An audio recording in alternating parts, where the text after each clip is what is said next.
Jamaah subuh yang dirahmati Allah, terkait dengan kehidupan rumah tangga manusia, salah satu tujuan yang selalu diharapkan adalah memiliki rumah tempat tinggal yang indah.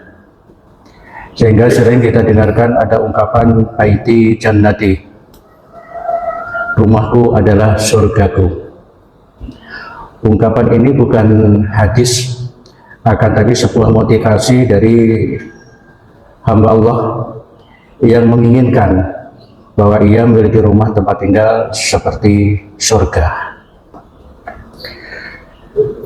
Karena sudah punya motivasi seperti itu, maka langkah-langkah hidupnya terkait untuk mewujudkan rumah seperti surga itu berbeda-beda. Ada yang membangun rumahnya itu sedemikian rupa, dibuat taman yang indah, dihiasi dengan pemandangan-pemandangan yang menyenangkan. Diharapkan kalau saya tinggal di rumah tersebut, hidup saya pasti damai. Karena apa? Kiri kanan rumah saya ada pemandangan yang menyenangkan. Tapi di sisi lain ada juga rumahnya yang biasa-biasa saja. Saya pernah berada di suatu tempat di pinggir hutan. Rumahnya nggak bagus, biasa-biasa saja. Tapi penghuni rumahnya itu, selama saya berada di samping rumahnya, selalu bernyanyi tak henti-hentinya, beraneka ragam lagu dinyanyikan di sana. Suatu gambaran bahwa penghuni rumahnya itu adalah orang yang hatinya sedang senang karena menyanyi-nyanyi, melakukan lagu-lagu yang dia sukai. Sekarang ini kita harus cari informasi yang sebenarnya, rumah yang damai, rumah yang menyukai itu rumah yang bagaimana. Rasulullah Shallallahu Alaihi Wasallam memberikan gambaran dan saran kepada kita sekalian agar rumah kita itu terasa damai, menjadi tempat tinggal yang menyejukkan. Beliau menyampaikan, nawiru buyutakum bisolah wa tilawatil Quran. Sinarilah rumah-rumah kalian itu dengan sholat dan membaca Al-Quran. Rasulullah Shallallahu Alaihi Wasallam menyarankan seperti itu karena beliau tahu persis bahwa yang namanya kedamaian itu bukan apa yang kelihatan. Namanya kedamaian itu bukan apa yang terlihat oleh orang lain, apa yang bisa dinilai, apa yang dilihat, tapi bahwa kedamaian itu adalah urusan hati, urusan nurani. Sehingga boleh jadi seperti yang saya gambarkan tadi, walaupun rumahnya itu biasa-biasa saja, tapi penghuninya itu terasa damai. Di sisi lain, ada orang yang rumahnya itu 5 lantai, akan tapi ia nggak bisa naik ke atas lantai 5, lantai 3 nggak bisa karena kondisinya yang sudah tidak memungkinkan. Sehingga rumah yang indah seperti istana itu hanya menyenangkan ketika dilihat saja. Akan tapi ketika ia berada di dalam rumah, ia tetap berada di lantai 1 yang dekat dengan kamar mandi katanya, yang dekat dengan tempat tidurnya, yang dekat dengan tempat ia keluar rumah. Oleh karena itu, materi yang sengaja kami angkat pada pagi hari ini adalah berupaya untuk menjadikan rumah kita itu seperti masjid. Karena apa? Masjid itu apapun bentuknya, bagaimanapun kondisinya, setiap hari didatangi orang yang ingin mencari ketenangan di dalam masjid.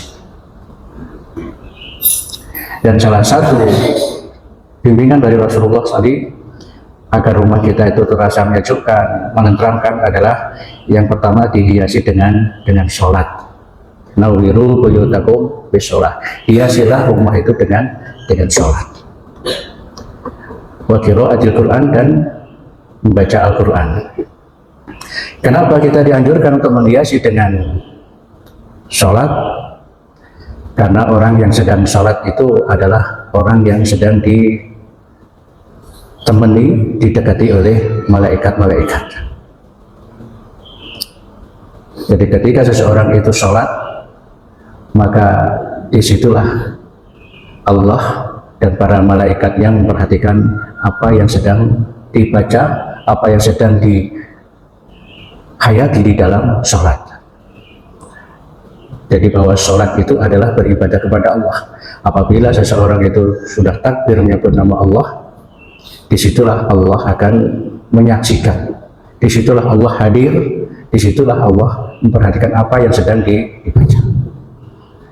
Sehingga di dalam sholat itu setelah Allahu Akbar, yang diadakan atau yang dibaca adalah ikrar bahwa ia sedang menghadap Allah. Wajjahtu wajhiya, aku menghadapkan wajahku lilladzi fataras samawati wal ardh, pada zat yang telah menciptakan langit dan bumi. Itulah ikrar daripada orang yang sholat. Jadi kalau sholat kita itu di rumah, berarti kita didampingi oleh malaikat-malaikat. Malaikat-malaikat rahmat itulah yang menebarkan kedamaian di dalam rumah-rumah kita. Ini anjuran Rasulullah, kita disuruh menghiasi, menyinari rumah kita dengan sholat. Jadi walaupun rumahnya itu bagus, kalau tidak dihiasi dengan sholat maka suasananya akan berbeda. Sehingga banyak orang yang rumahnya bagus tapi nggak betah tinggal di rumahnya sendiri. Justru malah ia ingin tidur di tempat orang lain yang rumahnya biasa-biasa saja, ingin ngobrol di tempat lain yang kondisinya biasa-biasa saja. Orang yang boleh sholat di rumah, ya, dengan memperhatikan hadis ini bukan berarti sholat saya harus selalu di rumah, tidak. Ada sholat-sholat yang harus dikerjakan di rumah, dan sebagian besar dari sholat Rasulullah SAW adalah dilakukan di rumah. Yang dilakukan di masjid hanyalah sholat berjamaah 5 waktu itu. Jadi sholat berjamaah 5 waktu itu harus dilakukan di masjid. Rasulullah SAW melaksanakan sholat duha, melaksanakan sholat tahajud, melaksanakan sholat yang lain itu dikerjakan di rumah. Ini salah satu tujuannya adalah untuk mengundang malaikat-malaikat Allah datang ke rumah Rasulullah. Demikian pula kita juga harus demikian. Rumah saya setiap hari harus dihadiri, harus didatangi oleh malaikat-malaikat Allah.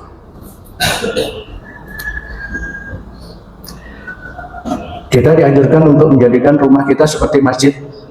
Kalau masjid itu dipergunakan untuk membaca Al-Quran, ya, selain sholat membaca Al-Quran, maka rumah-rumah kita juga harus dikumandangkan ayat-ayat Al-Quran. Lagi-lagi bahwa kenapa Al-Quran itu harus kita baca di rumah? Salah satu tujuannya adalah untuk mengundang malaikat-malaikat Allah yang membawa kedamaian itu masuk ke dalam rumah kita. Karena apa? Ketika kita membaca Al-Quran di dalam rumah, malaikat-malaikat yang setiap hari bertebaran siang dan malam di sekitar kita itu akan masuk ke rumah kita, ingin mendengarkan ayat-ayat Al-Quran yang sedang dibaca oleh penghuni rumah. Oleh karena itu anjurannya, wajibkanlah setiap hari ada ayat-ayat Al-Quran yang dibaca di rumah. Walaupun yang baca itu anak-anak kita yang mungkin masih belajar Iqra, baca Al-Quran di rumah untuk mengundang malaikat. Yang kedua, malaikat akan mampir ke rumah kita lantaran ada huruf-huruf Al-Quran yang sedang dibaca hamba Allah. Malaikat itu akan mencatat berapa huruf yang dibaca oleh kita. Dan di hadis lain dikatakan bahwa setelah dicatat huruf demi huruf Al-Quran, kalimat demi kalimat Al-Quran, nanti akan dilipat gandakan 10 kali lipat dengan pahala-pahala dari Allah Subhanahu wa Ta'ala. Jadi membaca Al-Quran itu selain membawa kedamaian, ternyata membawa pahala yang berlipat ganda. Rasulullah SAW menganjurkan kepada sahabatnya, kepada umatnya, setiap kali masuk rumah mengucapkan salam. Assalamualaikum. Walaupun di rumah itu tidak ada penghuninya, kita dianjurkan untuk mengucapkan salam. Kenapa? Beliau tahu bahwa di dalam rumah itu penghuninya bukan hanya manusia saja yang menempati, akan tapi ada malaikat-malaikat Allah dan jin-jin muslim di dalam rumah itu. Jadi penghuni rumah kita itu selain kepala keluarga dan pasangannya serta anak-anaknya, di situ ada makhluk-makhluk lain yang tinggal bersama di rumah kita. yaitu malaikat-malaikat rahmat yang menebarkan kedamaian, manakala di rumah kita itu ada nilai-nilai ibadah. Akan tetapi manakala yang ada di rumah itu adalah kemaksiatan, maka yang datang di situ adalah malaikat azab. Malaikat-malaikat yang menebarkan kegelisahan, malaikat-malaikat yang menebarkan kesusahan, karena memang dalam rumah tersebut tidak ada suasana ritual, tidak religius, sehingga malaikat nggak mau masuk ke rumahnya. Kita hiasi rumah kita dengan bacaan Al-Quran. Setiap kali kita masuk ke rumah, kita mengucapkan salam. Salam itu tujukan kepada keluarga kita, penghuni rumah kita. Yang kedua adalah salam untuk malaikat-malaikat Allah yang ada di dalam rumah kita. Kemudian di dalam masjid itu dimanfaatkan untuk taklim, untuk diskusi, untuk muzakarah, saling mengingatkan. Maka diupayakan di rumah-rumah kita juga ada seperti itu.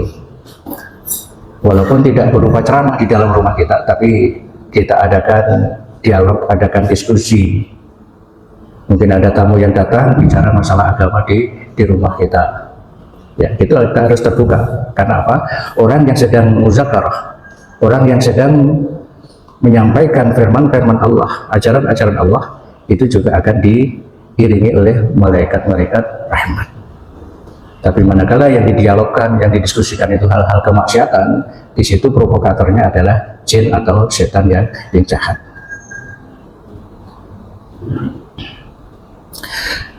Kalau di masjid itu hati penghuninya merasa tenang, merasa tentram, maka diupayakan di rumah kita juga harus seperti itu. Artinya betah berada di rumah masing-masing.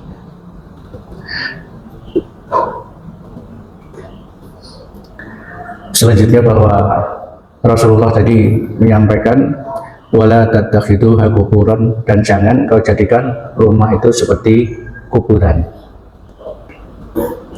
Jadikanlah rumah itu sebagai tempat dari sholat-sholat kalian, dan jangan kau jadikan rumah itu seperti kuburan. Kita menengok suasana di kuburan,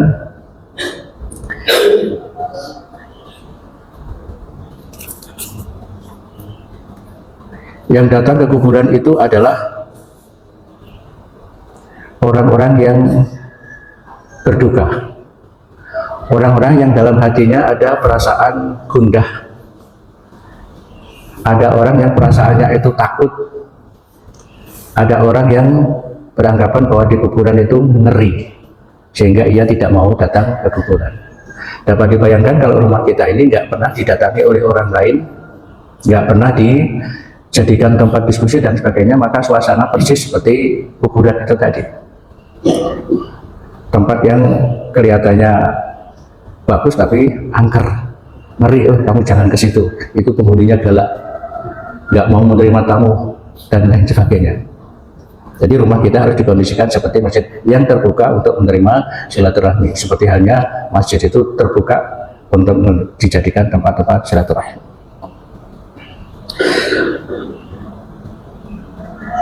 Di kuburan itu adalah tempatnya orang-orang yang berbaring.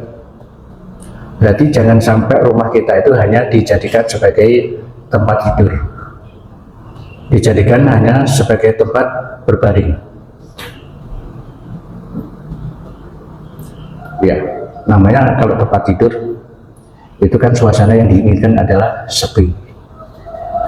Jadi kita dianjurkan atau dilarang untuk menjadikan rumah itu seperti tempat tidur. Rumah hanya dijadikan sebagai tempat tidur saja.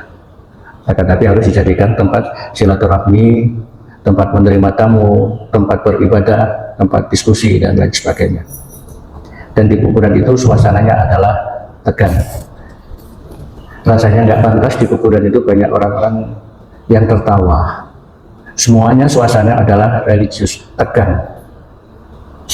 Suasana serius, karena ia sadar bahwa cepat atau lambat ia akan menjadi penghuni kuburan, dan dia akan segera terbuka hatinya bahwa inilah tempat tinggal saya yang terakhir di muka bumi ini.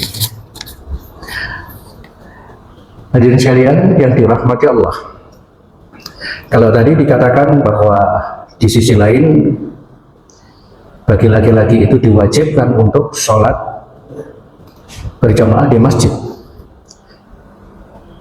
hukumnya ada yang menyatakan wajib, ada yang menyatakan sunnah muakkad. Di suatu hadis dikatakan bahwa Rasulullah Shallallahu Alaihi Wasallam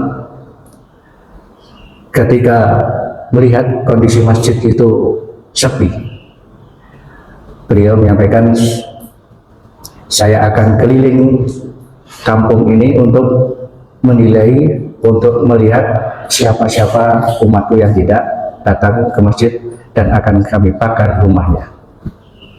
Ini yang jadikan pendapat bahwa berarti sholat jamaah itu hukumnya wajib. Karena apa? Kalau nggak datang ke masjid, rumahnya akan dibakar oleh Rasulullah. Ya, ini yang menjadi pemahaman, ada yang menyatakan itu wajib, ada yang menyatakan itu sunnah muakkad. Dan sholat sunnah yang tadi saya katakan bahwa Rasulullah Shallallahu Alaihi Wasallam banyak melaksanakan sholat di rumah. Selanjutnya juga para wanita itu yang terbagus sholatnya adalah dilaksanakan di dalam rumah. Walaupun sholat fardu, walaupun sholat wajib, itu bagi wanita yang terbaik adalah apabila dilakukan di rumah. Salah satu tujuannya yaitu tadi, kalau suaminya mendapatkan pahala dengan jamaahnya di masjid, tapi istrinya juga bisa mendapatkan pahala keutamaan manakala ia melaksanakan sholat di dalam rumah. Jadi para wanita itu yang terbaik adalah sholat wajibnya dilaksanakan di rumah. Sementara khusus untuk Idul Fitri dan Idul Adha, secara khusus Rasulullah Shallallahu Alaihi Wasallam menganjurkan bahwa bagi wanita sangat dianjurkan juga ikut hadir sholat id di tanah lapangan. Karena apa? Di dalam sholat id itu ada unsur syiar agama untuk menunjukkan bahwa hamba-hamba Allah itu sangat banyak sekali jumlahnya, sehingga tempat-tempat ibadah sholat Idul Fitri dan Idul Adha itu terasa ramai. Walaupun di dalamnya itu banyak sekali wanita-wanita yang sedang berhalangan tidak ikut sholat, akan tapi ikut hadir. Jadi intinya bahwa bagi wanita itu yang terbaik adalah sholat wajib di rumah. Selanjutnya yang diberikan rekomendasi juga untuk sholat di rumah adalah orang-orang yang sakit, karena ia kesulitan untuk pergi ke masjid, maka diperbolehkan melaksanakan sholat fardu, sholat 5 waktu itu di dalam rumah masing-masing. Kemudian juga boleh bagi laki-laki melaksanakan sholat fardu itu di rumah. Beberapa waktu yang lalu di grup WA kita disampaikan bahwa ada ucapan-ucapan yang berbeda dari muadzin, tukang adzan. Jadi yang hayya 'alas sholah, mari kita sholat, itu diganti shollu fi rihalikum, laksanakanlah sholat di dalam rumah-rumah kalian. Ya, waktu itu pernah kita mendapatkan share yang bacaan azannya itu kok beda. Ya, ternyata ini memang pernah terjadi di zaman Rasulullah. Hayya 'alas sholah diganti dengan shollu fi rihalikum, dirikanlah sholat di rumah-rumah kalian. Karena apa? Karena pada waktu itu ada bahaya badai yang sangat besar dan ketepatan di situ waktu sholat. Maka muazzinnya diperintahkan gantilah hayya 'alas sholah dengan shollu fi rihalikum, dirikanlah sholat di dalam rumah-rumah kalian atau di tempat tinggal kalian. Ya, seperti beberapa tahun yang lalu hal yang serupa itu bukan berupa badai tapi berupa bahaya corona. Pada waktu itu pemerintah dengan tegas mengatakan tidak diizinkan untuk melaksanakan sholat jamaah di masjid karena di situ ada atau rentan untuk tertular dengan yang namanya corona. Ya, salah satu acuan dasarnya adalah seperti tadi itu, kalau ada badai, ada bahaya, itu dianjurkan untuk sholat di rumah. Maka ketika ada corona pada waktu itu, kita juga melaksanakan sholat di rumah. Dan alhamdulillah corona itu menjadi kenangan-kenangan yang indah. Walaupun ada bencana, kita selamat, kita melaksanakan sholat di rumah masing-masing, dan bahkan pernah tidak melaksanakan sholat id di masjid kita ini. Tapi waktu itu saya pernah melaksanakan di depan rumah saya. Jadi para tetangga itu menyarankan, Pak, kita kalau nggak sholat di masjid, sholat di depan rumah aja. Jadi yang hadir adalah tetangga-tetangga. Dan alhamdulillah ide-ide seperti itu saya tanggapi, oke, kita sholat di depan rumah. Dan yang kerja bakti itu bukan hanya orang Islam, orang-orang Nasrani. Tetangga kiri kanan saya itu Nasrani semua. Ya, di sana ikut kerja bakti. Ya, ini menggambarkan bahwa kebersamaan di dalam masyarakat kita itu ada kesadaran. Ya, jadi bahkan tetangga saya itu bukan orang Islam, Pak, besok mobil saya bagaimana? Dikeluarkan aja Bu sebelum sholat subuh. Akhirnya dikeluarkan dan aman. Ini tentu saja mengacu pada pelaksanaan sholat tadi itu. Walaupun tidak dilaksanakan di masjid, tapi dilaksanakan di tempat-tempat yang suci. Walaupun yang hadir di situ tidak banyak, hanya sekitar 100 orang, tapi sholat itu bisa dilakukan. Hadirin sekalian yang dirahmati Allah, ketika kita masuk masjid itu ada aturan-aturan. Jadi di dalam rumah kita ketika masuk rumah juga harus ada aturan-aturannya. Ketika kita masuk masjid itu dianjurkan untuk berdoa, Allahumma tahlana abwaaba rahmatik, ya Allah bukakanlah bagi kami pintu-pintu rahmatmu. Setelah masuk masjid kita dianjurkan untuk sholat tahiyatul masjid. Sholat tahiyat masjid ini adalah sholat untuk menghormati masjid. Terus bagaimana seandainya kita tidak bisa atau tidak sempat untuk melaksanakan sholat tahiyat masjid? Maka di situ anjurannya adalah kita tetap berdiri. Jadi jangan langsung duduk, karena kita akan bertamu kepada Allah itu melalui sholat. Jadi ketika kita masuk masjid dan masjid di situ sudah menunjukkan tinggal 1 menit, berarti kita tidak perlu sholat tahiyat masjid, tapi kondisi kita tetap berdiri. Dan ada hadis yang menyatakan bahwa bainal adzanain mustajab. Di antara 2 azan itu adalah saat-saat mustajab, saat-saat yang akan diijabah doa-doa kita. Oleh karena itu ketika kita masuk masjid, upayakan kalau sempat salat tahiyat masjid kita melaksanakan salat itu. Kalau tidak sempat salat sunat tahiyat masjid, kita berdoa kepada Allah. Lantas doa apa yang harus kita baca? Silahkan doa apa saja yang kita inginkan. Yang sangat penting bagi kita doa itu adalah mendoakan keselamatan untuk diri kita, mendoakan kedua orang tua kita. Karena kita adalah aset dari orang tua kita. Jadi setiap hari kita sambung status kita sebagai anak ini dengan doa itu. Allahumma firli wa liwalidayya warhamhuma kama rabbayani shaghira. Atau Rabbi firli wa liwalidayya warhamhuma kama rabbayani shaghira. Jadi itu doa yang singkat yang sudah kita hafal, yang sangat baik apabila kita baca di antara 2 azan tadi. 2 azan itu yang pertama adalah azan yang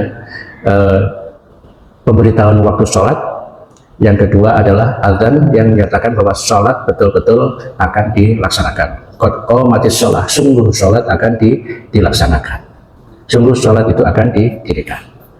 Jadi kalau kita masuk masjid seperti itu ada salamnya, ada doanya, maka ketika kita memasuki rumah kita juga harus seperti itu.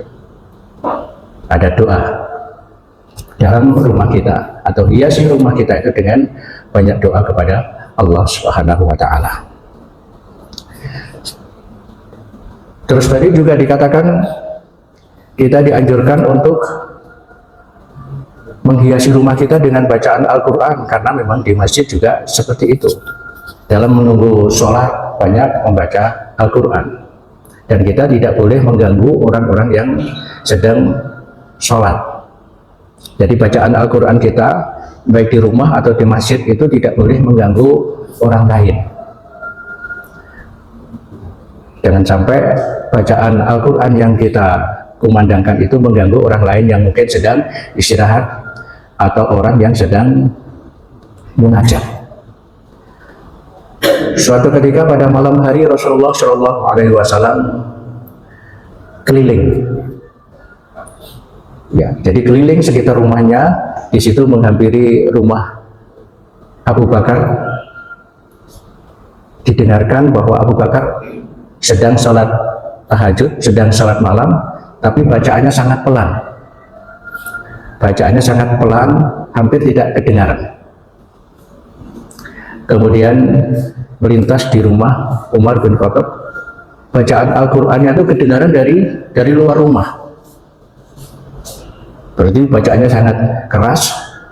Lantas pada subuhnya Rasulullah Shallallahu Alaihi Wasallam bertanya, "Wahai Abu Bakar, aku tadi malam lewat depan rumahmu, engkau melaksanakan sholat dengan bacaan yang sangat pelan.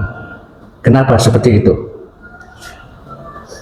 Abu Bakar menyatakan, "Wahai Rasul, saya baca Al-Quran dengan pelan, saya takut mengganggu keluarga dan tetangga saya yang sedang istirahat malam, yang sedang tidur." Kemudian pertanyaan yang sama disampaikan kepada Umar bin Khattab, "Tadi malam saya lewat depan rumahmu, engkau sholat malam, bacaanmu nyaring sekali, sampai saya dengar bacaanmu dari luar rumah." Umar bin Khattab menjawab, "Wahai Rasul, bahwa setiap kali saya sholat malam itu bacaan saya sangat keras karena untuk mengusir setan." Jadi bacaannya dinyaringkan, maksudnya untuk mengusir setan supaya tidak mendekat. Akhirnya apa? Saran dari Rasulullah, kurangilah suaramu dalam membaca Al-Quran. Ya, ini artinya bahwa di rumah kita dalam hal baca Quran kita dianjurkan suaranya yang cukup didengarkan oleh penghuni rumah kita aja, tidak perlu dikumandangkan yang sampai didengarkan oleh para tetangga, karena pada malam hari itu tetangga kita sedang istirahat. Terkait juga bacaan-bacaan Al-Quran yang dibaca di masjid, Rasulullah Shallallahu Alaihi Wasallam pernah menyatakan bahwa kullukum munajat, setiap kalian adalah orang-orang yang sedang bermunajat, setiap kalian adalah orang-orang yang sedang curhat kepada Allah, maka janganlah menyaringkan bacaan-bacaan Al-Quran. Jadi walaupun di dalam masjid itu baca Al-Quran itu tidak boleh dengan suara yang keras. Karena apa? Kiri kanan kita itu adalah orang-orang yang sedang curhat, orang-orang yang sedang mencurahkan suara hatinya melalui berzikir kepada Allah. Jadi ketika kiri kanan kita baca Al-Quran dengan suara yang keras, ya tentu akan terganggu. Lagi-lagi perlu kami sampaikan, seperti beberapa waktu subuh yang lalu kami sampaikan, di dalam sholat pun kita juga jangan menyaringkan bacaan Al-Quran apabila status kita sebagai makmum. Karena Rasulullah juga pernah menegur umatnya yang sedang berjamaah karena bacaannya keras di dalam sholat. Rasulullah tanya, "Siapa tadi yang suaranya keras?" Salah satu sahabat menyatakan, "Saya, wahai Rasulullah, karena saya sedang baca Al-Quran." Apa pesan dari Rasulullah? Apabila dibacakan Al-Quran, maka dengarkanlah. Jadi tugas kita sebagai makmum apabila sholat mendengarkan bacaan imam itu tugasnya adalah mencermati, memperhatikan bacaan-bacaan imamnya. Kemudian bacaan-bacaan yang lain itu cukup dibaca oleh diri sendiri, cukup dibaca oleh atau dikumandangkan oleh diri sendiri, yang kita gerakkan melalui lisan dan kita suarakan dengan hati. Itu apabila kita sebagai makmum. Ya. seperti subuh yang lalu perlu kami sampaikan, karena apa? Sebelumnya itu saya pernah sholat berjamaah di sini sebagai makmum. Sebelah saya itu bacaannya mulai dari usolli sampai terakhir itu dinyaringkan, saya dengar. Ya, otomatis saya pada waktu jelas nggak khusyuk, karena apa? Terganggu dengan bacaan-bacaan orang yang berada di sebelah saya. Dan ini jangan sampai terjadi. Jangan sampai kita sholat mengharap ridha Allah, tapi ternyata kita sholat sedang mengganggu orang lain dalam hal kekhusyukannya. Jadi kalau kita sebagai makmum, mari kita sholat itu cukup kita mendengarkan bacaan imam, dan seandainya kita baca, kita suarakan bacaan Al-Quran itu dengan suara hati kita. Lisan kita cukup melafalkan ayat-ayat Al-Quran. Hadirin sekalian yang dirahmati Allah, barangkali inilah kuliah subuh yang perlu kami sampaikan pada pagi hari ini, yang intinya kita dianjurkan untuk menjadikan rumah-rumah kita itu seperti masjid, yaitu tempat-tempat beribadah kepada Allah, tempat-tempat yang sakral, tempat-tempat yang suci, yang memiliki nilai-nilai religius. Apabila rumah itu memiliki nilai religius seperti itu, maka ketenangan akan tercipta. Dan salah satu cara menghiasi rumah kita seperti masjid adalah kita dianjurkan memperbanyak sholat sunnah kita di dalam rumah, dan kita menghiasinya dengan bacaan-bacaan Al-Quran. Kurang lebihnya mohon maaf. Dan Allah yakum ajmain. Assalamualaikum warahmatullahi wabarakatuh.